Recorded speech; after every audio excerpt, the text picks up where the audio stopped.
Iran में supreme leader की killing हुई है। They will remember and react. Mushtaba को मार देंगे तो भाई दूसरा मुश्तबा है वहां पे रेडी। IRGC ने ये क्लेम किया है कि उन्होंने हाइफा में, तेल अवीव में और इराक के कुछ मिलिट्री बेसिस पे अटैक किया है। ये जंग कहाँ खत्म होगी? आपके यहाँ इतना नुकसान हो गया, क्या आप लोग लड़ते ही रहेंगे? आप मतलब आपके सुप्रीम लीडर की किलिंग होगी। उन्होंने कहा कि ये economic pain will end this.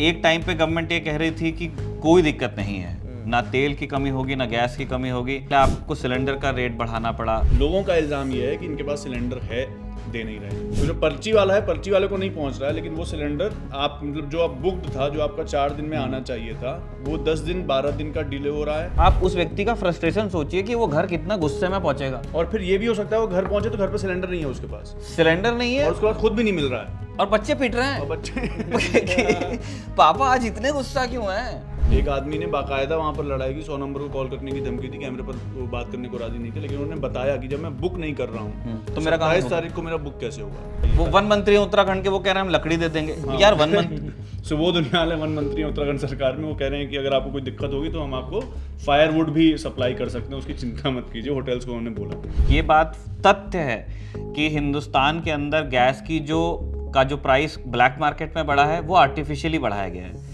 उसमें सरकार का गुनाह नहीं है कुछ। नमस्ते, मैं हूं निखिल और आप देख रहे हैं खबर गांव। ईरान पर अमेरिका और इजराइल का साझा हमला एक और दिन में प्रवेश कर गया है और पूरी दुनिया में जो एनर्जी शॉक है उसको लेकर ढेर सारे अपडेट्स अब आपके सामने हैं। दिक्कत सिर्फ दुनिया में नहीं हो रही है, हिंदुस्तान में भी हो रही है। आप खबर गांव की जो नियमित कवरेज हो रही है उसमें इस बात को लगातार देख रहे हैं। हमारे साथ सत्यम है, जिन्होंने LPG की जो शॉर्टेज दिल्ली NCR में देखने को मिल रही है उसको कवर किया है। साजिद हैं जो राजदूत को लिखते हैं, और साजिद ने भी आपको कई अपडेट्स दिए हैं जिसमें एनर्जी को लेकर के जो सेंसिटिविटी है वो आपको देखने को मिल जाएगी। तो साजिद, मैं शुरू करना चाहता हूं आपके साथ, क्योंकि सत्यम से तो हम बहुत डिटेल में बात करेंगे। आज एनर्जी को लेकर के दुनिया क्या सोच रही है, और जो एक इन जनरल जो वॉर का प्रोग्रेशन है वो कहाँ तक पहुँचा है? क्या एक और वेव की हम बात कर रहे हैं कि पीट हेग्सेथ ने एक दिन पहले कहा था कि मंगलवार को क़यामत आएगी, क्या उन्होंने अपने उस बयान पे अमल कर लिया है? ईरान ने इसका कैसे जवाब दिया? हम सुन रहे हैं कि पूरे गल्फ में एक्सप्लोजन्स हुए हैं। जी निखिल, आपने सही कहा। पीट हेग्सेथ का कल बयान आया था, उन्होंने बोला था कि Tuesday would be very intense, बहुत हम दक्षता के साथ हमले करेंगे, और वैसे हमले हुए भी हैं। पीट हेग्सेथ के इस बयान के बाद आज सुबह सुबह मैं जब ये अपडेट्स देख रहा था तो पता चला कि अब तक अमेरिका और इसराइल ने मिलकर 5000 टारगेट्स हिट कर लिए हैं पूरी वॉर के दौरान, और 2000 उनका क्लेम ये है कि 2000 जो बम बनाने की फैक्ट्रियाँ हैं उसको उड़ाया है। उनका जो इंटेंस हमलों का जो बयान था वो वाकई सही होता दिख रहा है, क्योंकि जो अल जज़ीरा में हम बार बार जो लाइव रिपोर्टिंग देख रहे हैं उसमें इस एक बात समझ में आ रही है कि सिविलियन टारगेट्स की जो संख्या है वो लगातार बढ़ते जा रही है, और ईरान पर हमले के अलावा लेबनान में भी हमले हो गए हैं। लेबनान में जो मरने वालों की संख्या है वो 500 प्लस पहुंच गई है। ईरान में मरने वालों की जो संख्या है इसराइली और अमेरिकी हमलों में वो 1300 प्लस पहुंच गई है। इसराइल में जो मरने वालों की संख्या है वो 9 थी, और कल ही ये अपडेट हुआ है कि लेबनान की तरफ से जो हमले हुए हैं उसमें 2 इसराइली और मारे गए हैं। ये एक अपडेट था, और गल्फ स्टेट्स में अलग अलग लोग मारे गए हैं, ये तो हुआ है। प्लस जब पीट हेग्सेथ का ये बयान आया, वॉर सेक्रेटरी अब हो गए हैं, वो पहले डिफेंस सेक्रेटरी हुआ करते थे, तो उसके बाद IRGC ने भी एक वीडियो रिलीज़ की, और IRGC ने ये क्लेम किया है कि उन्होंने हाइफा में, तेल अवीव में और इराक के कुछ मिलिट्री बेसिस पे अटैक किया है, और हाइफा और तेहरान से बहुत कुछ अपडेट्स आ नहीं पाई, क्योंकि वही हम बार बार अपने दर्शकों को ये बता भी रहे हैं कि इसराइल में जो वॉर रिपोर्टिंग उस पर बैन लगा हुआ है, वो रिपोर्ट वैसा करने नहीं देते, तो वहाँ से क्या नुकसान हुआ उसकी कुछ खबर आई नहीं है। इसके अलावा निखिल, माइन बिछाने का, स्ट्रेट ऑफ हॉर्मुज में माइन बिछाने की कुछ अपडेट्स हैं। डोनाल्ड ट्रंप के आज सुबह, आज से अभी से 10 घंटे पहले, अभी 12 बज के लगभग 1 बज रहा है ना, आज से अभी से 10 घंटे पहले आप जब ट्रुथ सोशल खोलोगे तो 10 घंटे पहले कुछ मिनट के अंतराल में आपको 2 उनके पोस्ट दिखेंगे। एक में वो कह रहे हैं कि हमें ऐसी कोई रिपोर्ट नहीं मिली है कि स्ट्रेट ऑफ हॉर्मुज में ईरान माइंस बिछा रहा है, और उसके कुछ मिनट बाद सीधे आ गया कि हमने 10 नेवल्स को, 10 शिप्स को टारगेट किया है कि वो लोग माइन बिछा रहे थे। तो ये कॉन्ट्राडिक्शन देखने को मिला है, और ये पहली बार नहीं है कि डोनाल्ड ट्रंप के जो बयान है वो एक दूसरे से टकरा रहे हैं। जब से जंग की शुरुआत हुई है 28 फरवरी से लेकर अब तक दर्जनों बार ट्रम्प के बयान बदले गए। जैसे ट्रम्प ने पहले बोला कि हम ये जंग लंबी चलेगी, फिर बोला जंग लंबी नहीं चलेगी, फिर बोला कि 100 दिनों तक जंग चलेगी, फिर बोला 2 से 3 हफ्तों तक जंग चलेगी। तो जब हम डोनाल्ड ट्रम्प के बयान देखते हैं और उनके सेक्रेटरीज के बयान देखते हैं और फिर मिलिट्री स्टैब्लिशमेंट से जो बयान देखते हैं, तो उसमें बहुत ज़्यादा बदलाव, मतलब कॉन्ट्रडिक्शन हमको समझ में आता है। जैसे कल जो नेवी के हेड है अमेरिका के, उन्होंने बोला कि हमारा जो मकसद था, जंगी जो मकसद था, वो शुरुआती 100 घंटों में पूरा हो चुका है। फिर ट्रम्प ने भी कह दिया कि we are pretty much done, we are pretty much complete, तो हमारा ये हो गया है कि हमने जो वॉर के मकसद है वो पूरे कर गए। इसीलिए ये बार बार ये अरब के अखबारों में जो एनालिस्ट हैं वो ये बार बार एक सवाल पूछ रहे हैं कि अब अमेरिका चाहता क्या है इस जंग से, मतलब अब उसके पास और क्या बचा है, मकसद क्या है इस जंग का। तो ये कुछ अपडेट्स थी, और उसके अलावा मेरे ख्याल से सत्यम के पास कुछ अपडेट्स होंगी, फिर मैं आगे कुछ वो सत्यम के साथ तो हमको उस पे एनर्जी पर ही बात करनी है। हो ये रहा है अभी कि पूरी दुनिया ही एनर्जी को लेकर के अब एक उनके मन में ये प्रश्न खड़ा हो गया है कि ये लड़ाई जितनी क्विक डोनाल्ड ट्रंप ने सोची होगी या नेतन्याहू ने सोची होगी, उतनी क्विक रही नहीं है। और ईरानियन रिजीम के का आप ये कह लीजिए कि उसका भरभरा कर गिर जाना, जिस तरह से मर्सिया उसका लिखा जा रहा था वेस्टर्न मीडिया में, वो कल होगा या नहीं हमें नहीं पता, लेकिन वो अभी तक नहीं हुआ है इन दिस 1 वीक। और इस वजह से बहुत सारी दिक्कत है। और ईरान ने ये इंश्योर किया है कि अब स्ट्रेट ऑफ हॉर्मुज से चलने वाला ट्रैफिक तो किसी भी वजह से उन्होंने ब्लॉकेट किया नहीं किया, माइन लगाई नहीं लगाई, लेकिन अभी वहाँ से शिप्स चल नहीं रहे हैं। तो अब पूरी दुनिया में एक पैनिक आपको देखने को मिल रहा है कि जो इंटरनेशनल एनर्जी एजेंसी है उसने ये कहा है कि सारी दुनिया के जो बड़े मुल्क हैं और आईईए के जितने मेंबर कंट्रीज़ हैं, मेंबर स्टेट्स हैं, वो सब अपने स्ट्रेटेजिक रिजर्व्स जो होते हैं, जो बुरे वक्त के लिए क्रूड स्टोर करके कंट्रीज़ रखती हैं, चीन के पास 3 महीने का है, हिंदुस्तान के पास 1 महीना प्लस है, अमेरिका के पास 2 महीना प्लस है, जापान में शायद वो पूरा साल भर का रखते हैं या कम से कम 200 दिन का रखते हैं। जापानीज़ रिजर्व्स बहुत बड़े होते हैं क्योंकि वो उनका कल्चरल एक चीज़ है कि वो एक क्लोज सोसाइटी हमेशा से रही, वो बाहर से लेना नहीं चाहते हैं चीज़, तो जो नहीं है वो उसको ऐसे स्टोर करते हैं। तो और फिर यूरोप में आपके पास में रिजर्व्स हैं। तो आईईए ने कहा है कि जैसे यूक्रेन वॉर के समय पे एकदम से जो रशियन क्रूड की सप्लाई बंद हुई थी टू यूरोप और प्राइसेस ऊपर चले गए थे क्योंकि यूरोप अपने यूरो और लेकर चला गया था गल्फ में ख़रीदने के लिए, और फिर हिंदुस्तान, चाइना जैसे बड़े कस्टमर्स लेते हैं गल्फ से। तो फिर ये कहा कि इसमें से लेगा चाइना, इंडिया और यूरोप मोर और लेस एक ही क्वांटिटी में तेल लेते हैं। मतलब अगर यूरोप एक देश होगा तो वो हमारे ही बराबर होगा या हमसे छोटा ही आ जाएगा वो। तो तब क्योंकि 3 पार्टीज में कंपटीशन था गल्फ के तेल के लिए, इसलिए फिर स्ट्रेटेजिक रिजर्व में से छोड़ा गया था और वो उस समय हिस्टोरिक था। अब आईईए कह रही है कि उससे भी बड़ी रिलीज तेल की होनी चाहिए स्ट्रेटेजिक रिजर्व से, सब छोड़ें थोड़ा थोड़ा तेल, क्योंकि गल्फ से निकल नहीं पा रहा है या गल्फ का जो प्रोडक्शन है वहाँ पे लोग क्योंकि उसका मेन कारण है जो लंदन में एजेंसीज हैं जो इंश्योर करती हैं उन टैंकर्स को, जो इंश्योरेंस लेते हैं टैंकर, वो लिख के देने को तैयार नहीं है कि हम एट एनी प्रीमियम हम उसको इंश्योर नहीं करेंगे उस टैंकर को।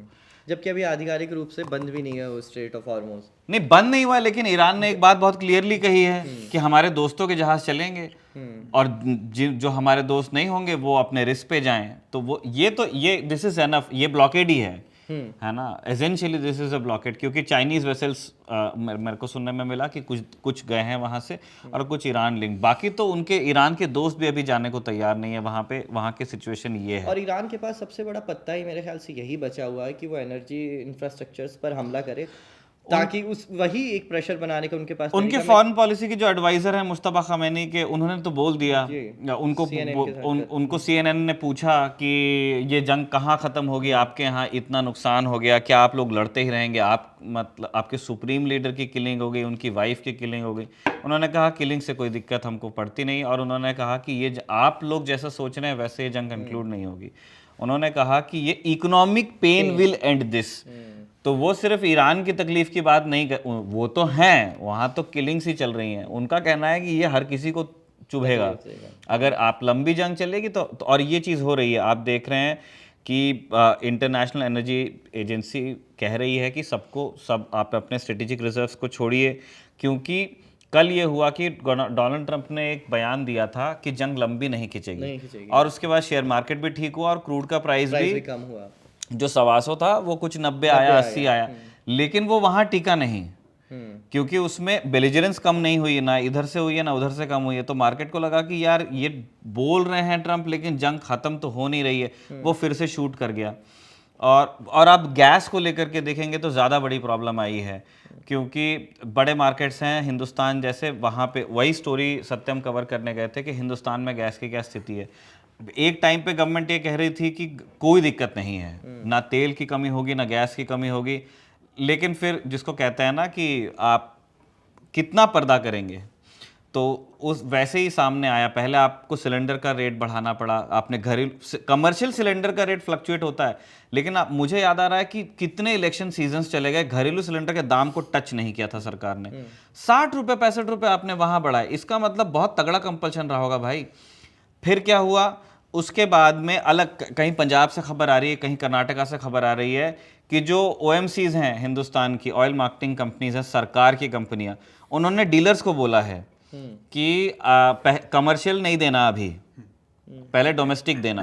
तो डीलर ने देना बना, मतलब जो गोडाउन, मतलब जो L1 गोडाउन वगैरह होते हैं जहाँ पे कंपनी आकर के अपनी गैस रखती है और फिर वहाँ से रिटेल गोडाउन्स को जाता है वो, और फिर ग्राहक तक के आती है, तो उसने देना बंद कर दिया। तो फिर सबसे पहले पता चला जो बल्क बायर्स हैं उनको, रेस्टोरेंट मालिक। और ये सब अचानक से हुआ, ऐसा नहीं कि इसका अंदेशा नहीं, था। अचानक नहीं हुआ। मैं यही चीज समझा, जैसे हमने भी कल कही कि अचानक, लेकिन 9 तारीख को मुंबई में, मतलब 1-2 दिन हुआ क्या ना, दिल्ली NCR को नहीं पता चला था। अच्छा, ये बाकी जगह हो रहा था। मुंबई में एक दिन पहले वीकेंड में ही उन लोगों ने मतलब मिल मिला करके गवर्नमेंट से उन्होंने बात करनी चालू की थी, साहब वो मिल नहीं रही है। तो तब शुरू में गवर्नमेंट ने कहा कि हमने किसी को बोला नहीं है कि आप दो या मत दो, this might be a local supply chain issue, है ना, कोई ट्रक पलटा होगा, कुछ हुआ होगा। उन्होंने कहा हमने किसी को गैस देने के लिए मना नहीं किया है, आपके पास पैसा है, कनेक्शन है, गैस मिल जाएगी। ये पहले कहा गया, लेकिन फिर बाद में ये चीज़ पब्लिक डोमेन में आ गई कि बल्क बायर्स को कमर्शियल गैस मिल नहीं रही है। और फिर वहां से सुनाया आया, गुजरात में मोरबी नाम की जगह है, वहां सिरेमिक इंडस्ट्री है, उनको गैस का सप्लाई हुआ 50% डायरेक्ट, तो उनका बिजनेस नीचे है। और तब समझ में आया कि LPG की कोई शॉर्टेज तो है, नेचुरल गैस की और LPG की डोमेस्टिक तक नहीं पहुंची। और फिर जब कल मतलब ये बाइटें चलने लगी और उसके बाद में OMCs के बयान आ गए कि हम प्रोडक्शन बढ़ाएंगे, सरकार ने बोल दिया रेस्टोरेंट वालों को कि हम एक कमेटी बना करके करेंगे, तब हमने बोला सत्यम को कि आप जाइए और आप देख के आइए, क्योंकि इसकी this is being under reported. ये बात बहुत दावे के साथ कह सकता हूँ कि जो गैस, ये बात तथ्य है कि हिंदुस्तान के अंदर गैस की जो प्राइस ब्लैक मार्केट में बढ़ा है वो आर्टिफिशियली बढ़ाया गया है। उसमें सरकार का गुनाह नहीं है कुछ, सरकार शायद कम्युनिकेशन बेहतर कर सकती थी, लेकिन ये जो काला बाजारू लोग हैं हिंदुस्तान में, मतलब जिनको रत्ती की, जिनकी शर्म नहीं है ना, अपने बच्चों की शादियों में जिनको करोड़ों खर्च करने हैं, लेकिन वो किसी और की शादी में अगर एक सिलेंडर देना है तो उसका वो 3 गुना दाम लेने को तैयार हैं। ऐसे कुबुद्धि वाले मतलब बहुत व्यापारियों को हम जानते हैं, इनसे हमारा पाला पड़ता रहता है। इनकी फर्स्ट प्रायोरिटी होती है कि किसी की दिक्कत है उसको कैसे इस्तेमाल कर लो।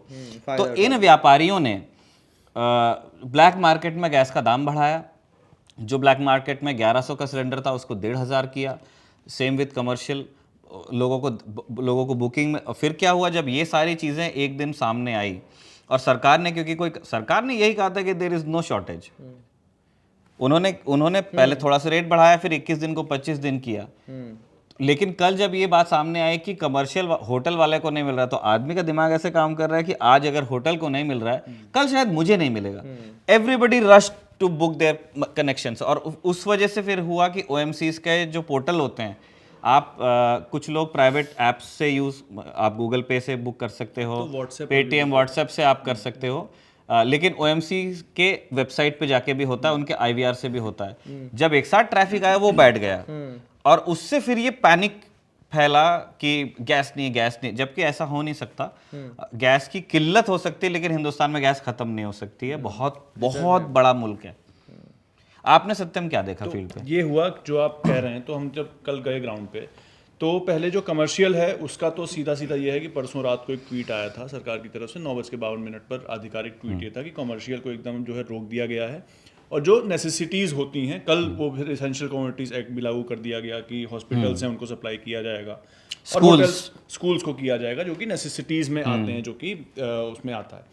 फिर होटल्स के लिए बाद में कमेटी बनाएगी। लेकिन हुआ ये कि जब चेन्नई से, बेंगलुरु से, मुंबई से कह दिया गया, होटल्स ने कहा कि हम 20% होटल हमारे सिर्फ ऑपरेट कर रहे हैं, बाकी बंद हमारे हो सकते हैं। चेन्नई ने कह दिया अगर ऐसी किल्लत रही तो हम इसको बंद कर देंगे। बेंगलुरु ने कह दिया कि हमारे पास एक दिन का ही सामान है, और कल का उनका बयान ये था कि हम सिर्फ कॉफ़ी बनाने के लिए रह गए हैं और कुछ मेन खाना हम नहीं बना सकते हैं। तो उसके बाद ये हुआ कि जो हम कल गए, हम 3 एजेंसीज़ में गए, उनके 4 गोदामों में हम पहुंचे, तो उसमें वहाँ पर जो लोग मौजूद थे उन्हें ये बताया हमें कि कमर्शियल सिलेंडर तो मिल ही नहीं रहा है, पहली बात। अच्छा, उन पे ऊपर से नहीं आ रहा है? उन पे ऊपर से नहीं आ रहा है, वो ये उनका कहना है कि ये जो रखे हैं तो खाली रखे हुए हैं, ऊपर से नहीं आ रहा है। लेकिन उनका कहना ये है कि ये अभी से नहीं हो रहा है, पिछले 3-4 दिन से हो रहा है। यही तो मैं बोला आपको साजिद, ऊपर से ये चल रहा था, जो चीज़ ऊपर से नहीं आ रही है। मीडिया में ये बात रिपोर्ट नहीं हुई थी उतनी, मिस रिपोर्ट हो रहा है, अंडर रिपोर्ट हो रहा है। जब 4 दिन पहले आया भी था कि कोई किल्लत नहीं है, वो भी सूत्र थे मेरे ख्याल से। वो सरकार ने सीधे तौर पर, मतलब वो हरदीप सिंह पुरी के मंत्रालय से नहीं ट्वीट किया गया। नहीं, मुंबई वाले केस में एग्जैक्टली यही हुआ था, पर सोर्सेस डिनाई किया गया था कि ऐसा कुछ नहीं हो रहा है। और जबकि Mumbai is a port city, मतलब वहां गैस आती है भाई, जो हम जला रहे हैं वो पहले उनके पास आती है। तो हाँ, तो उसमें हुआ फिर ये कि इनका ये कहना था कि कमर्शियल तो 3-4 दिन से किल्लत है ही, लेकिन हमने ये कहा था इनको कि 14 तारीख तक लगन है, जितने भी इनके क्लाइंट्स हैं उनको मेन ये था कि 14 तारीख तक लोगों को बहुत सिलेंडर चाहिए थे। लोग फंक्शन कर रहे हैं, शादियां कर रहे हैं, रमजान चल रहा है, ईद आने वाली है, तो इस महीने जो 20 तारीख तक का टाइम है, इसमें काफ़ी डिमांड थी हर एजेंसी के पास, चाहे वो संगम विहार की एजेंसी हो, चाहे वो त्रिवेणी की हो, चाहे मालवीय नगर की हो, चाहे शेख सराय 1 की हो, और उनके सबके गोदाम PSRI हॉस्पिटल के पास हैं। तो सब जगह पर ये दिक्कत थी। उन लोगों ने हमें बताया कि सरकार को टाइम देना चाहिए था। इनके इंडियन ऑयल का मेल आया है परसों रात को इन लोगों के पास, कमर्शियल एकदम रोक दीजिए, अब दीजिए ही मत, आपके पास जो है वो दीजिए। जैसे एक एग्जांपल है सहरावत इंडस्ट्री एजेंसी का, उनका ये कहना था कि 60 सिलेंडर मेरे पास थे, और मेरे पास ऑर्डर जिसका 30 का ऑर्डर था मैंने उसको 15 दिए हैं, जिसका 20 का ऑर्डर था मैंने उसको 10 दिए। और ये डील होती है, ये मतलब ये डोमेस्टिक सिलेंडर वाली डील नहीं है, किसी को 10 सिलेंडर चाहिए मतलब 1000 रुपये, 10,000 रुपये। कॉमर्शियल सिलेंडर की डील ज्यादा है, वो लाखों का सामान है, उनके जा रहे हैं। नीला सिलेंडर जो होता है, जो नीला सिलेंडर 19 किलो का जो होता है, जिसके प्राइसेस जब बढ़ते हैं, तो जब ब्लैक में बढ़ते हैं तो उसके और ज़्यादा बढ़ते हैं। तो उनके पास क्या है कि जो अनुपम है वहाँ पर बीकानेर वाला है, हल्दीराम है, मैकडी है, इन सब लोगों पे किसी के पास PNG है, लेकिन ज़्यादातर लोग ये इस्तेमाल करते हैं। जो बाहर कबाब की दुकान लगा रहा है, जो हौज रानी में जा रहा है, जो शाहीन बाग तक जा रहा है, उन सबको चाहिए कॉमर्शियल सिलेंडर, तो उनके पास ये देने के लिए नहीं है। डोमेस्टिक का सीन ये हुआ है जो हमको कल पता चला, जो बुकिंग का आप बता रहे थे कि सर्वर डाउन है, वो है। लोगों का इल्ज़ाम ये है कि इनके पास सिलेंडर है, दे नहीं रहे हैं, कि ये हो सकता है कि वो एजेंसी वाले क्या करते हैं, रोक लेते हैं, देते नहीं, और फिर आप एजेंसी पे पहुंचेंगे, आपके पास बुकिंग नहीं है। आप मान लीजिए ब्लैक में लेते थे 900 का सिलेंडर 1100 रुपये का, आप एजेंसी पे गए, आपने किसी डिस्ट्रीब्यूटर से बात की, होगा 2000 कर दूंगा मैं। तो जो पर्ची वाला है, पर्ची वाले को नहीं पहुंच रहा है, लेकिन वो सिलेंडर आप मतलब जो आप बुक्ड था, जो आपका 4 दिन में आना चाहिए था, वो 10 दिन 12 दिन का डिले हो रहा है, और एजेंसी वाले कह रहे हैं कल आ जाएगा, कल आ जाएगा, पर हो सकता है वो सिलेंडर ब्लैक में किसी को 2500 का दे दिया गया हो। ये होता है, और ये होता ही है, मतलब ये लोगों ने सोशल मीडिया पे डाला है, हमने कल खूब देखा इस चीज को कि अच्छा इससे क्या हुआ ना, होता है खबर के बाद में बहुत सारे लोग सोचते हैं कि क्या हुआ। ज़्यादातर जो इस जैसे हमको भी भगवान की दया से एक अच्छी नौकरी मिली हुई है, तो वो लोग फिर ऐसे इलाकों में घर ढूंढते हैं जहाँ PNG होती है। इन जनरल मैं कह रहा हूँ, इन लोगों को याद नहीं आता कि इनके घर में सिलेंडर भी है। लेकिन जब कल खबर आई तो बहुत लोगों ने यार फ़ोन निकाला कि यार एक बुक करते हैं ना अपन भी। तो वो लोग क्या देख रहे हैं, जिन्होंने यूज नहीं किया है फॉर ईयर्स, लेकिन उनके पास में कनेक्शन है, कभी स्कूल में पढ़ते होंगे, स्कूल में क्यों लेंगे, कॉलेज में, या जब लड़के 3 रहकर, जैसे मेरे पास कनेक्शन इसीलिए आया क्योंकि हम 3 लड़के किराए से रहते थे और हम ब्लैक में ही लेने का सोच रहे थे। तो उसमें मेरा दोस्त था आयुष, उसने कहा कनेक्शन ले लेना। क्यों? क्योंकि हमको मकान मालिक ने कॉन्ट्रैक्ट दिया था। उन्होंने कहा कि अगर ये कॉन्ट्रैक्ट बनवाने का खर्च है तो इसका कुछ यूज करो, तब हमने कनेक्शन लिया। तो वो कनेक्शन हमारे पास है, उसको हम यूज नहीं करते हैं। तो इस तरह के बहुत लोग हैं। उन्होंने जब कल बुक किया तो वो उनको एक मैसेज मिला कि आप अभी आपका पीरियड पूरा नहीं हुआ है, क्योंकि सरकार ये OMCs के नॉर्म है कि 21 दिन में सिलेंडर ही दोबारा आप नहीं ले सकते अगर आपके पास में डबल कनेक्शन है। 25 दिन सरकार ने उस 21 को किया है 25। तो 25, अब आदमी सोच रहा है कि यार मैंने 1.5 साल से सिलेंडर लिया नहीं, तो फिर लेकिन आपका बुक दिखा रहा है फिर क्या होता है कि आप अपना कस्टमर नंबर जो है वो डाल के ओएमसी के वेबसाइट पे जाके यू कैन चेक कि कब है। वो आदमी देख रहा है हर 21वें दिन पे बुकिंग है। मतलब निखिल ने कोई बुकिंग नहीं की थी, लेकिन निखिल के नाम पे हर 21वें दिन इंडियन ऑयल से एक सिलेंडर लिया जा रहा है। और ऐसे लोग, कल अयान कैमरे के पीछे हैं, ये मेरे साथ ही गए थे, ऐसे लोग हमको मिले कल ग्राउंड पे। एक आदमी ने बाकायदा वहां पर लड़ाई की, 100 नंबर को कॉल करने की धमकी दी, कैमरे पर वो बात करने को राजी नहीं थे, लेकिन उन्होंने बताया कि जब मैं बुक नहीं कर रहा हूँ तो मेरा 27 तारीख को मेरा बुक कैसे हुआ है, और अगर बुक हुआ है तो मिला क्यों नहीं। उसका ये भी था कि तुमने, चलो मैंने बुक नहीं किया, बुक तुमने किया तो लाओ दो। हाँ, घर तो पहुंचा नहीं मेरा। घर तो पहुंचा नहीं मेरे। उसने भी ऐसे ही चेक किया कि 27 तारीख को मेरे नाम से सिलेंडर बुक हुआ है, तो वो पहुंचा था कल 10 मार्च को कि आपने 10 मार्च मेरा सिलेंडर बुक हुआ 27 फरवरी को, इस बात को हो गए 11 दिन, मेरा सिलेंडर कहाँ है। और वो ये भी कि बुक तो मैंने नहीं किया ना, मैंने आपसे करवाया गया, चलो बुक हो भी गया तो लाओ दो ना मेरा सिलेंडर। अब मुझे सिलेंडर चाहिए, मान लीजिए उसको जेन्युइन कोई दिक्कत होगी, कह रहा मुझे चाहिए सिलेंडर, दे दो मेरे को सिलेंडर दो, पर उसने बुक नहीं किया था। और जब ये बात इंटरनेट पे कॉल आउट की जाती है तब फिर सरकार एक्शन में आती है। कल हम कुछ सोशल मीडिया पोस्ट देख रहे थे, जब उन्होंने कॉल आउट किया तो फिर तुरंत उनके पास उन्होंने delivery खुद boy- कुछ नहीं कहा है, सूत्रों की उन्होंने आगे किया है ओएमसीज को, क्योंकि इंडिया में गवर्नमेंट बोलती है कि ये बोर्ड रन एंटाइटीज हैं। मतलब उनका कहना है कि हम तेल ना खरीदते ना बेचते, देयर इज अ बोर्ड, और बोर्ड पे कुछ लोग बैठे हैं, वो कंपनी डिसाइड करती है। बट इतना कॉमन सेंस सबको है कि एचपीसीएल, बीपीसीएल, आईओसीएल, ये 3 कंपनी के बोर्ड पे चाहे जो, लेकिन वो रन उसको सरकार ही करती है ना। तो वो डिसाइड करते हैं, क्योंकि तेल का रेट तो रोज चेंज होता है। आपका पेट्रोल का रेट कब से चेंज नहीं हुआ सोचो। एक बार 5 रुपए गिरे थे हिमाचल इलेक्शन में हार के बाद, उसके बाद से हाथ किसी ने नहीं लगाया पेट्रोल के मतलब रेट को। फिर डीजल को लेकर के स्टेट्स में देयर आर अदर रेट्स, कुछ ने ऊपर नीचे किया, बट पेट्रोल क्योंकि सेंसिटिव होता है पॉलिटिकली, ओएमसीज के ऊपर चलता है। इन्होंने कल ओएमसीज से ही बुलवाया कि उन्होंने सबसे पहले कहा कि हम वो करेंगे, जो डोमेस्टिक एलपीजी प्रोडक्शन है उसको जैकअप करेंगे। दूसरा उन्होंने कहा कि डोमेस्टिक एलपीजी को मिलेगी प्रायोरिटी, जो आप बता रहे हैं कि डीलरों को मेल गया है कि गैस कमर्शियल को बाद में जाएगी, पहले तू देगा घर में, लाल वाला सिलेंडर भरना है पहले। उन्होंने अपने बॉटलिंग प्लांट्स को इंस्ट्रक्शन दिया है कि जो खाली उनको बॉटल्स है उनको लाल वाले को ही पहले भरना है। और ये सब इसकी वजह से हुआ है, जो एसेंशियल कमोडिटीज एक्ट है, ओएमसी के पास ऑप्शन नहीं है, वो डीएम छापा मार देगा वहाँ पे, तो उनको करना ही पड़ेगा। ये सरकार से एक्सपेक्टेड ये था, जो मैंने कल भी कहा था, हिंदुस्तान एक बड़ा देश है, हमारे पास बड़े काबिल हमारा फॉरेन मिनिस्ट्री जो है उसमें बड़े ज़हीन लोग बैठते हैं। और आप अगर कभी एमईए जाओगे, जब साउथ ब्लॉक, अभी भी साउथ ब्लॉक में ही है, वो शिफ्ट होगा शायद जब अब नया बनेगा सब कुछ, तो आप जब साउथ ब्लॉक में जाओगे तो आप वहाँ देखेंगे देयर आर डेस्क्स, है ना। एक जो ज़्यादा इम्पॉर्टेंट देश होते हैं उनके एक पूरा डेस्क होता है, और कुछ की जगह का रीजन होता है।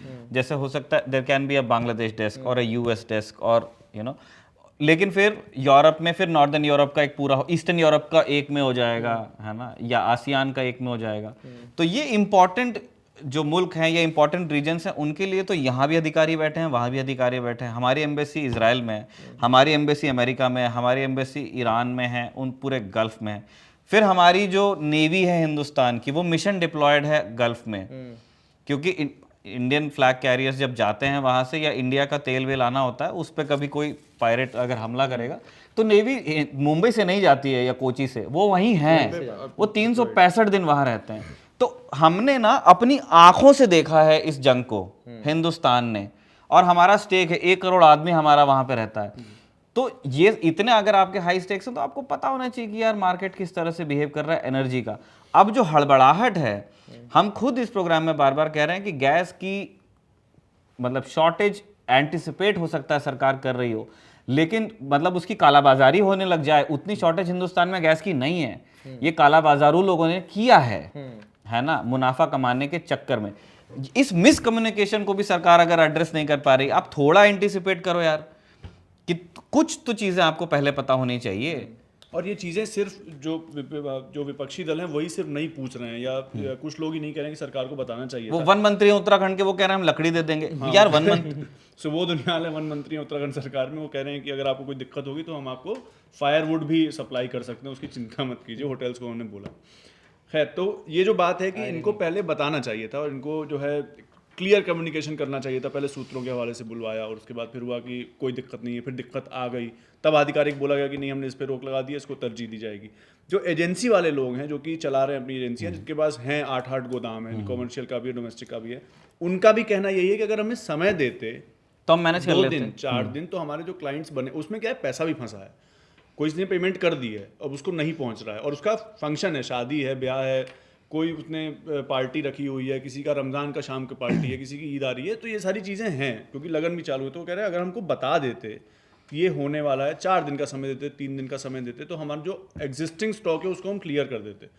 हुआ ये कि मान लीजिए कल सुबह 10 मार्च को 10 बजे उनके पास फलां संख्या में सिलेंडर पहुंचने थे, परसों के मेल के बाद नहीं पहुंचे, तो उनको जो 10 मार्च को जो डिलीवरी देनी थी वो नहीं दे पाए वो लोग, तो वो फिर कमर्शियल के साथ तो हुआ ही, और जो डोमेस्टिक में डिलेज हो रहे हैं वो तो सर्वर डाउन है, आखिरी महीना है, प्राइस बढ़े तो सर्वर डाउन की समस्या है, लोगों ने ज़्यादा बुक किया या कम बुक किया, फिर जब 21 से 25 दिन हुआ तो उसको भी अपडेट होने में समय लगा, तो उसकी वजह से भी हुआ। और जो ब्लैक मार्केटिंग है वो एक पूरा सच है, वो सिलेंडर कोई भी अगर, और वो उसमें फिर दिक्कत होती है जो रेडी लगा रहे हैं, इनका 3 दिन में एक सिलेंडर जिनको चाहिए होता है, हाँ। वो बुक करके नहीं लेते हैं। कोई अगर पूरी सब्जी वाला है तो उसको हम ये एक्सपेक्ट भी नहीं करेंगे और वो करता भी नहीं है, वो उठा के देखता है, वो उठा के देखता है, वो बुक नहीं करता है, उसके पास ये नहीं है कि ऑनलाइन बुक करेगा, वो किसी को जानता है जो उसको 1100 रुपये 1200 रुपये सिलेंडर देता है, वो उससे एक सिलेंडर उठाता है, 3 दिन बाद खाली सिलेंडर देके दूसरा उठाता है, अब उसको मिलेगा 2000 रुपये का या उसको मिलेगा 2500 रुपये का, तो उसके लिए वो सिलेंडर जो कि 1000 1100 1200 का पड़ता था वो उसको डबल हो जाएगा, उसकी इनकम तो डबल नहीं होगी। और यही चीज़ हमारे कलीग हैं हिमांशु, वो बता रहे थे, जहाँ हमारा ऑफिस है नोएडा में, उसी में नीचे जो शाम के समय समोसे की ठेले लगाते हैं, पूरी सब्जी के 15 का हो कचौड़ी के गया ठेले लगाते हैं, कल उन्होंने 10 का समोसा 15 का बेचा है क्योंकि सिलेंडर उनके पास उनको महंगा खरीदना पड़ा था। तो ये जो मतलब रियल टाइम इम्पैक्ट जो है वो हमको सीधा सीधा दिख रेस्टोरेंट रहा ये है। बोल भी रहा है ना कि जो खाने लंबे वक्त तक धीरे धीरे पकाए जाते हैं, अब वो मेन्यू बदले जा रहे, मेन्यू जाने लगे बदले हैं। जा रहा है, मेरे ख्याल पिज्जा उसमें कम किया जा रहा है। मेन प्रॉब्लम ना पिज्ज़ा नहीं है और रेस्टोरेंट मेन्यू भी नहीं है, ठीक है, और 15 रुपीज़ फॉर अ समोसा। मेरी मेन प्रॉब्लम वो है कि जो जैसे आप उबर से आप चल रहे हैं, रैपिडो भैया, ये लोग कहाँ खाते हैं, ये लोग घर नहीं जाते खाना खाने, और आप गर्मी में आ जाइए दिल्ली एनसीआर की, ये टिफिन नहीं रख सकते गाड़ी में, इनका खराब हो जाता है, तो ये खाते हैं पटरी पे। अब पटरी पे सोचिए कि जो आदमी मतलब उसने दिन का मैथ ऐसा समझा मतलब लगाया हुआ है कि यार 70-80 रुपए की थाली में इधर खाऊंगा, 70-80 की थाली में इधर खाऊंगा, बीच में करूंगा नाश्ता, फिर थोड़ा चाय वाय पीता है आदमी, तो जो उसने सोचा है 200-250 रुपए, आप अगर वो 300 350 400 रुपए हो जाएगा यार, उसकी जेब से जो कमाएगा वो चला जाएगा, और उसका 200 जो उड़ रहा है वो उसकी अर्निंग का मतलब 20% 30% हो सकता है यार। आप उस व्यक्ति का फ्रस्ट्रेशन सोचिए कि वो घर कितना गुस्से में पहुंचेगा। और फिर ये भी हो सकता है वो घर पहुंचे तो घर पे सिलेंडर नहीं है उसके पास, सिलेंडर नहीं है और उसके बाद खुद भी नहीं मिल रहा है, और बच्चे पिट रहे हैं, और बच्चे पापा आज इतने गुस्सा क्यों हैं। तो निखिल, मैं फिर आप दोनों का ध्यान उसी तरफ ले जाना चाहूँगा कि इन सब पूरी समस्या का जड़ हमें एक ही दिखता है कि ये जो वॉर है, ये वॉर जब तक नहीं रुकेगी तब तक ये एनर्जी क्राइसिस बढ़ता रहेगा, अनलेस सरकार इसको सिर्फ ठीक करने की उतनी बात कोशिश नहीं करे। है, सिर्फ उतनी बात नहीं है। अब ये बिल्कुल सही बात है कि जो जंग है वो मध्य पूर्व में हुई और वेस्ट एशिया में हुई, और हम उसमें क्या कर सकते थे, क्या हम ईरान को जाकर के समझा सकते थे या हम अमेरिका को जाकर समझा आज सकते बात थे। भी की है हमारे फॉरेन मिनिस्टर ने अब्बास अरागची से, वो करनी थी। देखिए लंबी बातचीत हुई है, हमने एक दिन पहले भी अपने दर्शकों को बताया कि ये एक मतलब देयर इज दिस इंप्रेशन कि ईरान मिडिल ईस्ट में है, वेस्ट एशिया में। ईरान पड़ोसी मुल्क है, पाकिस्तान क्रॉस करोगे भाई तो ईरान में ही घुस हो गया है ना, वो बगल की जगह है। अगर आप नक्शा उठा करके देख लोगे तो वो बहुत दूर नहीं है, तो इसीलिए उन्होंने बात की होगी उनसे।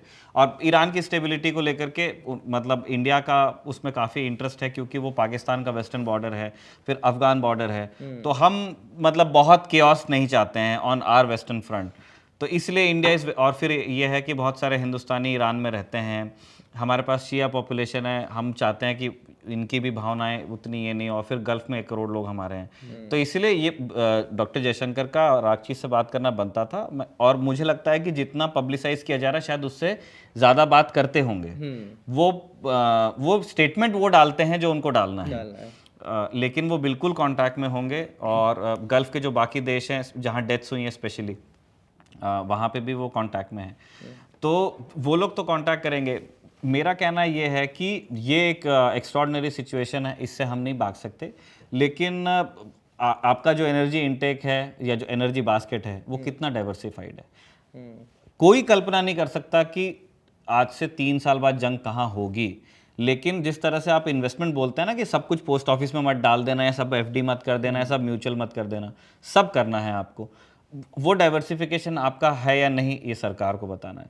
दूसरा, आपने जो करोड़ों अरबों लगा करके साखलिन में इन्वेस्ट किया है रूस में, मैं नहीं कह रहा हूं कि ट्रंप की अनुमति से जो हम रूस से खरीदेंगे, मैं उस गैस की या तेल की बात नहीं कर रहा हूं। मैं कह रहा हूं इंडियन इन्वेस्टमेंट चाबहार की तरह जो हमने रूस में साखलिन की गैस फील्ड में लगाया, और वो हमारा वहाँ इन्वेस्टमेंट मतलब वो पनप नहीं पा रहा है, बिकॉज वो हमको पैसे नहीं दे सकते ना हम उनको पैसे दे सकते, क्योंकि डॉलर्स में ट्रेड नहीं हो पा रहा है। 20% स्टेक हमारा साखलिन एनर्जी में है।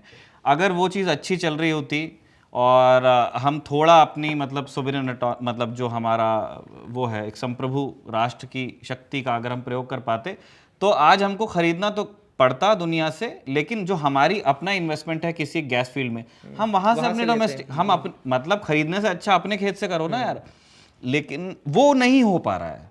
तो इन सारी चीज़ों को लेकर के सरकार से जो प्रश्न है वो इसलिए उठ रहे हैं कि आपने कितना फोर्सी किया इस कॉन्फ्लिक्ट को। ये कॉन्फ्लिक्ट जब धीरे धीरे बिल्ड हो रही थी तो उसके लिए आपने किस तरह से कंटिंजेंसी प्लानिंग की। जब कॉन्फ्लिक्ट चालू हो गई तब आपने लोगों को कितना भरोसा दिया। भरोसा दे रहे हैं पर सोर्सेस है ना, सोर्सेस से तो भरोसा, लेकिन यार अब जब लाइन लग जाएगी गैस एजेंसी के बाहर तो वो सोर्सेस की बात का कोई मतलब नहीं। इसीलिए मुझे लगता है ऑफिशियली स्टेटमेंट देने से बचते हैं, क्योंकि आप ये है ना कि they are making empty promises और थ्रेट्स।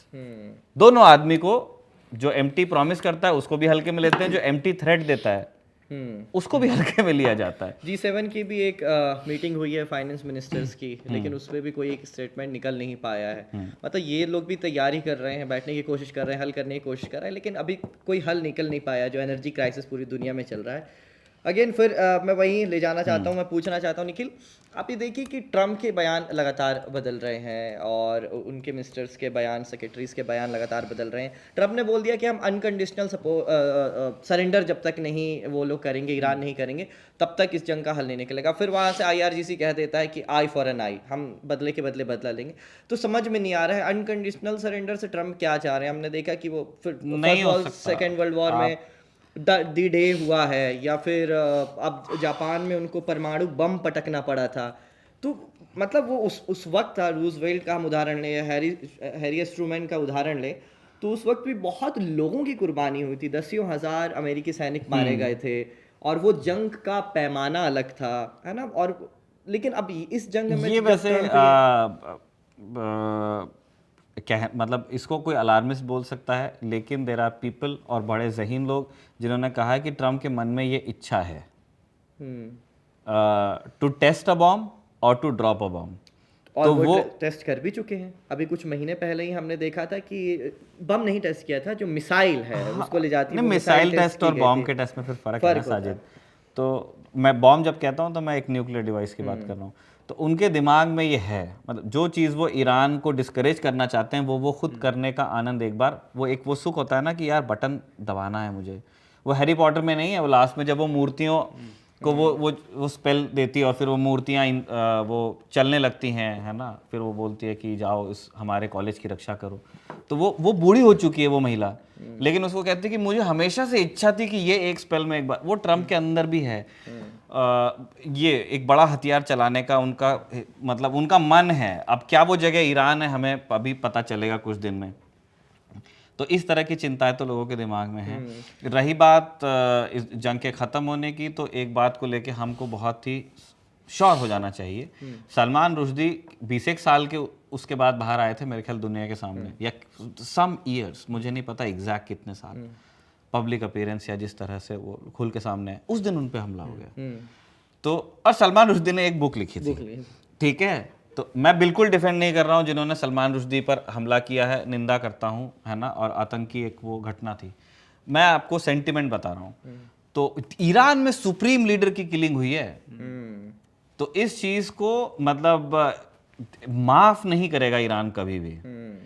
तो if Iran survives they will remember and react. मतलब ट्रम्प ने क्या कर दिया है, अब वो एक साइकिल ऑफ वायलेंस उन्होंने छेड़ दिए। इस जंग पे ये खत्म ही नहीं होगा, कोई भी हार जाए, ईरान हार जाए या यूएस हार जाए, कोई भी जीत जाए या एक स्टेलमेट हो जाए 1965 की तरह, बट इसका जो रिएक्शन होगा ना वो सालों साल होगा जी। और इस जंग की शुरुआत में भी जो, क्योंकि इनके वही मैं बताया कि बयान बार बार बदले हैं, लेकिन पहली चीज़ जो कही गई थी कि 28 फरवरी को जो हमला हुआ उसमें हम रिजीम चेंज करेंगे। अभी ये खबर आई है कि इसके पहले खबर आ रही थी कि मुस्तफा खमेनी जो नई सुप्रीम लीडर हैं वो घायल हैं। अभी ईरान ने कंफर्म किया है कि वो घायल नहीं, सुरक्षित है। आज सुबह ही टाइम्स ऑफ इसराइल की खबर पढ़ रहा था, उन्होंने अधिकारियों का नाम नहीं लिखा, लेकिन ये बताया है कि डिस्कशन चल रहा है इसराइल के अंदर कि रिजीम चेंज 1 साल के भीतर भीतर नहीं होने वाला है ईरान में। अगर आपको रिजीम चेंज कराना है तो 1 साल का कम से कम वक्त लगेगा। ये चीज डिस्कस होने लगी है इसराइल अब में। मुस्तफा को मार देंगे तो भाई दूसरा मुस्तफा है वहां पे रेडी। और आपने बताया भी था उस दिन, हमने डिस्कशन में बताया, वो 4 लेवल की 4 लेवल, यस। तो अब तो क्या पता उन्होंने वो उसको और बढ़ा दिया हो। हाँ, हो सकता है वो तो ये बहुत मुश्किल लग रहा है अभी। हाँ, ऐसे वो नहीं जाने देंगे। देखिए इजराइल और इनका हमेशा से इनका treatment of Wars in middle east, इनको ऐसा लगता है कि ये मिलिशिया से लड़ रहे हैं, है ना। तो जैसे उनका हिजबुल्लाह के लीडर को मार देना या हिजबुल्लाह के लड़ाकों पर लेबनान में हमला करना, हमास को कुचल देना, तो ये, लेकिन ईरान इज ए स्टेट, है ना। वहाँ एक पॉपुलेशन है, ठीक है, हम उससे अग्री नहीं करते, वहाँ जो थियोक्रेसी जिस तरह से दमन करती है आम लोगों का, but there is a system, there are institutions. तो होता है, आदमी तो मार सकते हो आप, है ना। हिंदुस्तान में भी इतना बड़ा, हिंदुस्तान में 1 या 2 व्यक्ति की डेथ से हमारा मुल्क हवा में थोड़ी गायब हो जाएगा। हम हज़ारों साल से हैं, हज़ारों साल रहेंगे। उस तरह का ईरान का मामला है। आखिरी चीज़ डिस्कस करना चाह रहा हूँ निखिल मैं, कि रशिया यूक्रेन वॉर के बारे में बहुत बात हो रही है कि रूस की बल्ले बल्ले हो रही है, रूस का तेल भी बिक रहा है, हो सकता है कि रूस का गैस भी बिकने लगेगा, और इशारतन और यूरोप खरीदेगा रूस की गैस भाई। हाँ, और हो सकता है कि नॉर्थ स्ट्रीम जो हम डिस्कस कर रहे थे वो खोल दिया जाए उसका। हाँ, हो सकता है कि वो खोल दिया जाए। तो इशारतन ट्रम्प ने कह भी दिया है कि वो जो सैंक्शंस लगे, ऑयल सैंक्शंस, उसको वो ख़त्म कर सकते हैं। लेकिन मैं ये कहना चाहता हूँ कि जो पुतिन है या रशिया की पोजीशन है वो इस वॉर से मजबूत ही हुई है। मैं ऐसा इसलिए कह रहा हूँ क्योंकि कल एक तफसीली बातचीत हुई है ट्रंप और पुतिन के बीच, 1 घंटे करीब की बातचीत हुई, और जब इसका पूरा तबसरा जो छापा गया मॉस्को टाइम्स से जब छपा था, तो उसमें लिखा गया था कि ये व्हाइट हाउस की तरफ से रिक्वेस्ट आई थी हमारे पास कि पुतिन से बातचीत हो। अच्छा, इस बातचीत के पहले आप देखेंगे तो ईरान के विदेश मंत्री से पुतिन ने, माफ़ कीजिएगा, लंबी बातचीत की थी। तो ऐसा एनालिस्ट कह रहे हैं कि हो सकता है कि ये मध्यस्थता कर रहे हों, मतलब एक तरफ ये ईरान बात कर रहा हो रशिया से, या फिर अमेरिका बात कर रहा हो, तो इससे रशिया का एक जो पावर है, जो स्टेक है इस जंग में बढ़ता नज़र भी आ रहा है। और फिर यूक्रेन की भी आप देख लीजिए, जेलेंस्की को अब बुलाना पड़ रहा है। जेलेंस्की से बार बार पूछा जा रहा था कि आपके कार्ड कहाँ हैं, कौन सा कार्ड है, आपके सब पत्ते खत्म हो चुके हैं, कितनी बेइज्जती की थी, लेकिन आप उनसे अब मदद ले रहे हैं कि शाहेद ड्रोन को किस तरह से इंटरसेप्ट करेंगे आप। तो एक रशिया यूक्रेन वॉर का भी इसमें मतलब डिस्कस हो रहा है थोड़ा थोड़ा, मतलब जैसे जेलेंस्की के पास अभी भी कोई कार्ड नहीं है। हम आपको बहुत अच्छे से बता दें ये बात, जेलेंस्की अगर उनको लगता है कि अगर मतलब ही थिंक्स कि ये Shahed drones are a card, तो ही इज़ मिस्टेकन। कोई कार्ड नहीं है और उनको मदद करनी पड़ेगी। इस चीज़ का आनंद ले सकते हैं कि जिसको हम थैंक यू बोल रहे थे उसको भी थैंक यू बोलने का एक मौका दे रहे हैं। इससे ज़्यादा कुछ एक्सपेक्ट नहीं कर सकते। आप हेल्प, आप क्या बोलोगे यूएस को कि मैं हेल्प नहीं करूँगा? अगर वो वहाँ से नल बंद कर देगा ना तो वहाँ बाल्टी में पानी नहीं आएगा। तो वो इस तरह की स्थिति यूक्रेन की है। यस, रशिया इस बात से बिल्कुल रिलैक्स फील कर रहा होगा क्योंकि रशिया के 2 बड़े कस्टमर हैं उनके एनर्जी के। 3 थे तो 3 फिर वही हैं जो दुनिया के ही जो 3 बड़े कस्टमर्स हैं, वो तीनों को वो एड्रेस करते हैं, यूरोप, चाइना, इंडिया। तो तिहाई अगर आप मानो तो 1/3 तो वो यूरोप वाला, अभी north stream, it's to be seen कि वो क्या करेंगे। चाइना के साथ उनका कुछ भी नहीं बिगड़ा है। चाइना के साथ क्योंकि उनकी लैंड बॉर्डर्स है, और एक वक्त था जब ये जार वार के टाइम पे उनकी लड़ाई भी हुई है जार के बाद, और इधर क्या नाम, जब यूएसएसआर था तभी भी कुछ डिस्प्यूट था, लेकिन इन लोगों ने, दोनों मुल्कों ने बैठ के, जैसा हमने बांग्लादेश के साथ में किया कि यार एक बार इसको करो खत्म, है ना, इसके बाद अब सिर्फ पार्टी करेंगे। तो उनका वो गेम चल रहा है वहाँ पे। वो लोग, उनकी लैंड बॉर्डर पे कोई इशू नहीं है और उनकी चलती है वहाँ से पाइपलाइन। और वो बहुत डीप है टेरिटरी के अंदर, तो वहाँ जाकर के कोई उन पाइपलाइंस को ना बॉम्ब कर सकता है ना कुछ करेगा भी नहीं मेरे ख्याल मतलब से इफ मतलब अगर कोई उनके इंटरेस्ट को हिट करना, और दो बड़े ताकतवर दो P5 कंट्रीज हैं वो, तो उनकी मतलब उनके बीच में एक पक्का वो है, कपल है वो। एक उनका जो तीसरा कस्टमर था इंडिया, उसी को तोड़ा था ट्रंप ने, है ना, कि आप लोगे नहीं तो सैंक्शन और 50% ड्यूटी है वो, तो पहले उन्होंने दी 30 दिन की छूट। तो रशिया को बोला गया कि तो ऐसे तो पूरा बेच देंगे, तो उन्होंने कहा कि नहीं जो कंटेनर्स जो टैंकर्स फ्लोट कर रहे हैं ओपन सीज में सिर्फ वो होगा। अब रशिया इज़ अ कंट्री जो बहुत सारी चीज़ें इलीगली भी करता है, तो उनके सारे फ्लैग कैरियर्स नहीं हो, मतलब सब लोग सारे कंटेनर्स वो नहीं होते जिनके ऊपर रजिस्ट्रेशन या वो झंडा होता है, वो ऐसे ही एक मतलब जहाज़ पे डाल के रखते हैं कि जो दे देगा पैसा उसको वो चला जाएगा।